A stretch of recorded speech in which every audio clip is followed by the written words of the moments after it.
unijny komisarz Reynders dostał w Polsce po nosie. Niech sobie uważa. Czy Jarosław Kaczyński mógłby stracić prawo jazdy? TVP World mówi światu jak jest, po angielsku.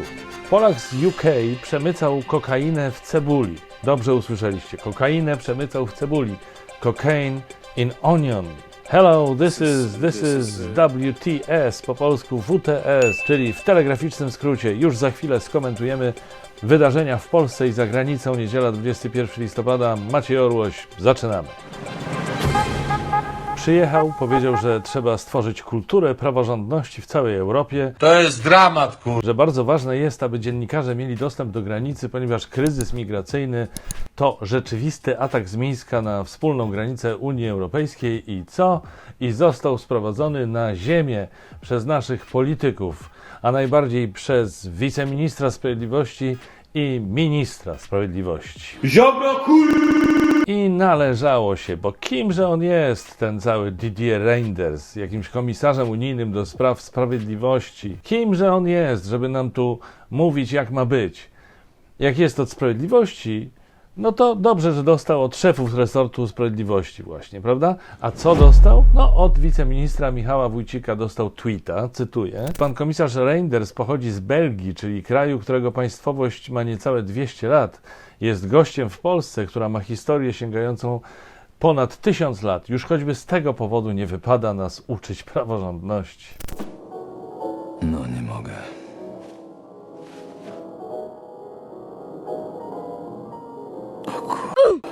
Sprawę historii Belgii rozpracowało i wyjaśniło specjalnie dla ministra Wójcika Okopres. Odsyłam was do tego artykułu. Natomiast, ręce opadają, szczerze mówiąc. Jak słusznie zauważył ktoś z internautów, starszy nie znaczy mądrzejszy. Tak czy inaczej, jak coś kiedyś powie o naszej praworządności prezydent USA Joe Biden, to panie ministrze Wójcik, natychmiast proszę mu przypomnieć, kto tu ma dłuższą historię. My czy Stany Zjednoczone? Panie, idź pan.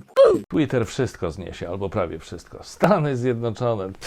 Śmiech na sali. Ale już z Putinem i historią Rosji lepiej nie zaczynać. A co pan komisarz unijny Reynders, który podczas wizyty w naszym kraju prosił o należyte zastosowanie orzeczeń i decyzji TSUE? Dobre sobie. A więc co dostał od ministra Ziobry? Dostał zdjęcia zburzonej w czasie wojny przez Niemców w Warszawie. Czyli jak rozumiem, z takim przekazem, że skoro Niemcy zburzyli nam Warszawę, to my nie musimy przestrzegać praworządności. Potem mieliśmy stalinizm i byliśmy ciemiężeni przez kolejne lata, więc pewnie tym bardziej nie musimy przestrzegać praworządności. Możemy robić co chcemy, należy nam się, bo my, Polacy, jesteśmy dumnym narodem i niech Belgia się od nas wiecie co. Donald Tusk. Niby taki Europejczyk, przez lata szef Rady Europejskiej, a tu proszę, stracił prawo jazdy.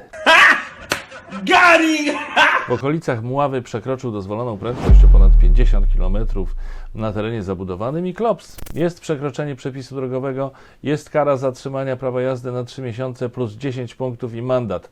Adekwatna. Przyjąłem ją bez dyskusji.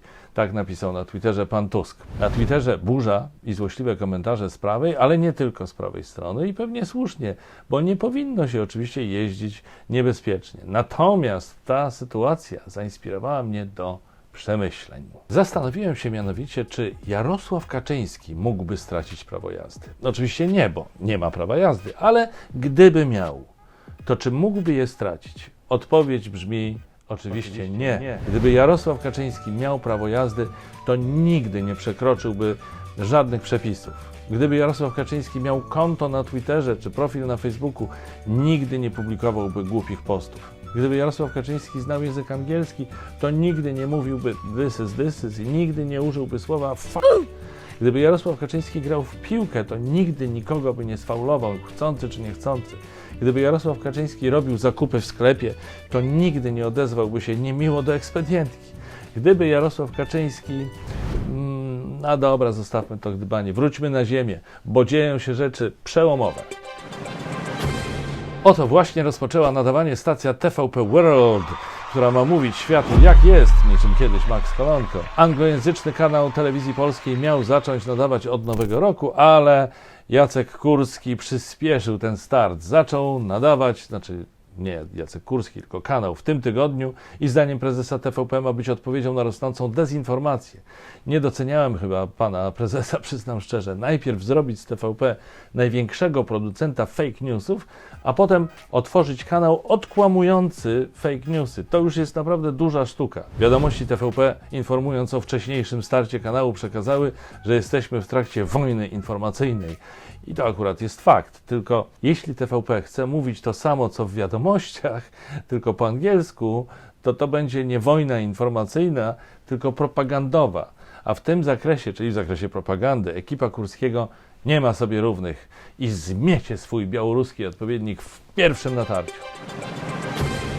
Wojska Obrony Terytorialnej, formacja powołana przez niesławnego, nieskończonego tropiciela zamachów Antoniego Macierewicza. Polska odpowiedź na amerykańską Gwardię Narodową, zamiast jakiej jankeska odpowiedniczka konsekwentnie i latami budować swój wizerunek poprzez przydatność i skuteczność w reagowaniu na sytuacje kryzysowe, w Polsce wybrano znane nam dobrze podejście od drugiej strony.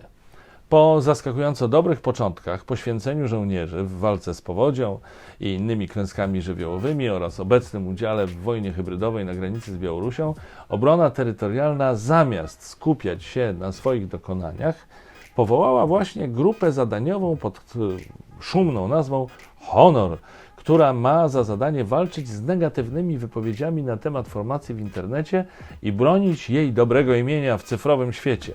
Tym świetnym pomysłem nie omieszkał się pochwalić rzecznik prasowy WOT, pułkownik Marek Pietrzak. Wykorzystując potencjał żołnierzy obrony terytorialnej, posiadających wykształcenie oraz doświadczenie prawnicze oraz żołnierzy swobodnie poruszających się w internecie, utworzono grupę szybkiego reagowania prawnego.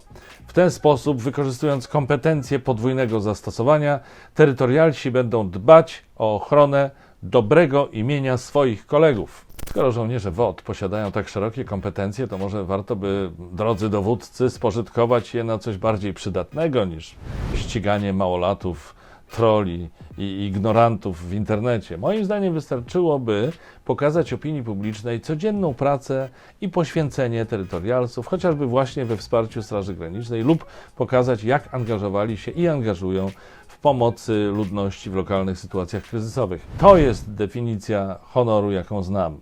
Widocznie jednak dowództwo WOT-u woli wsadzić kilku instagramerów.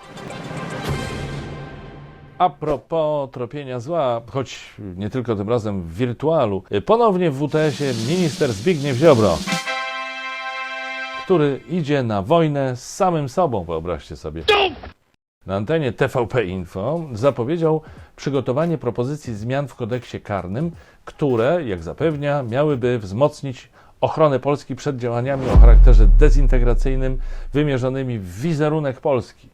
Mało tego, szef Ministerstwa Sprawiedliwości podzielił się tajemną wiedzą i stwierdził tak: mam podejrzenia, że w pewnych wypadkach takie sytuacje mają miejsce, nie przesądzając w tej chwili, które, to jest coś więcej niż tylko akt jakiejś głupoty i nienawiści na tle religijnym, rasowym czy etnicznym, albo niszczenie pomników, przedmiotów czci religijnej. To jest już sabotaż. Szczerze mówiąc, nie wiedziałem, że pan Zbigniew ma tak głębokie autorefleksje. W dodatku, co za niesamowita odwaga, tak wyraźnie wystąpić przeciwko własnemu rządowi? Panie ministrze, może tylko trochę ostrożnie z tymi zmianami, bo akurat jest kilka kryzysów do ugaszenia, a jak pan już cały rząd pozamyka, to kto ma to wszystko ogarnąć? Na Boga. No, my Polacy jako naród jesteśmy nie tylko gościnni, ale również pomocni i przedsiębiorczy. Jeszcze jak? Pamiętacie doniesienia o tym, jak to w Wielkiej Brytanii brakuje towaru na półkach? Cierpienia wyspiarzy wziął sobie do serca pewien Polak rodem z Mazowsza.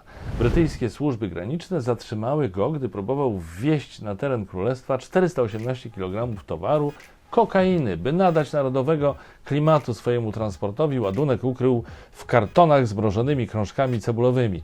Trafił oczywiście do aresztu i usłyszał zarzuty. Nie jest on jednak odosobniony w swojej chęci pomocy naszym przyjaciołom na Wyspach. Jak przyznała tamtejsza National Crime Agency, służby w ostatnim czasie kilkukrotnie wykrywały przemyt kokainy w transportach z Polski. Włączcie wiadomości TVP, to może ogłoszą sukces, że nam oprócz inflacji jeszcze eksport skoczył. Komu to potrzebne? Komu to potrzebne? Właśnie. A dlaczego? Dlaczego? Niesienie pomocy innym narodom, choćby to dotyczyło kokainy w cebuli, nie jest oczywiście naszą jedyną znaną powszechnie cechą. Jest nią także oszczędność. Przekonać się mogli o tym tydzień temu ratownicy górscy z gminy Erwald w austriackich Alpach. Na jednym z tamtejszych szczytów utknęli dwaj wspinacze z Polski. Po dotarciu na miejsce ratownicy zastali tylko jednego z nich, bo drugi czym prędzej sam ruszył do zejścia z góry. Ratownicy zaproponowali mu pomoc, ale nie chciał. Upierał się, że sam zejdzie. Po krótkich negocjacjach okazało się, że tajemnicą stojącą za niechęcią Polaka do pomocy ze strony ratowników był brak posiadania ubezpieczenia. Nasz rodak po prostu bardziej bał się rachunku wystawionego przez Austriaków niż potencjalnej śmierci w górach. Czy miał tu znaczenie obecny kurs złotego, niski jak nigdy wobec euro? Nie wiem, niewykluczone. Niestety dodam na marginesie, kurs wobec franka szwajcarskiego, funta brytyjskiego i dolara amerykańskiego jest również obecnie, a mówię to w dniu 20 listopada 2021 roku, wyjątkowo niski. Do tego inflacja, do tego nie dostaniemy tej kasy z Unii przez tych ograniczonych polityków, do tego Polska przegrała z Węgrami, a skoczkowie słabo skaczą. I jeszcze ten Putin z nami pogrywa oraz Łukaszenka i ten komisarz europejski. Nic, tylko się napić. Żartowałem z tym piciem. Muzyka w WTS-ie. Antosiu, witam. Witam, gdzieś w kąciku muzycznym zapraszam Państwa na odrobinę pogody. Cyklon brzmi zupełnie jak cyklop jednooki potwór, a ta piosenka wcale nie jest potworem. Zresztą sami posłuchajcie, może zrozumiecie, może nie, w sumie to mi dzisiaj wszystko jedno. Przed Państwem Natalia Przybysz w utworze Oko. Tak jest. Yeah.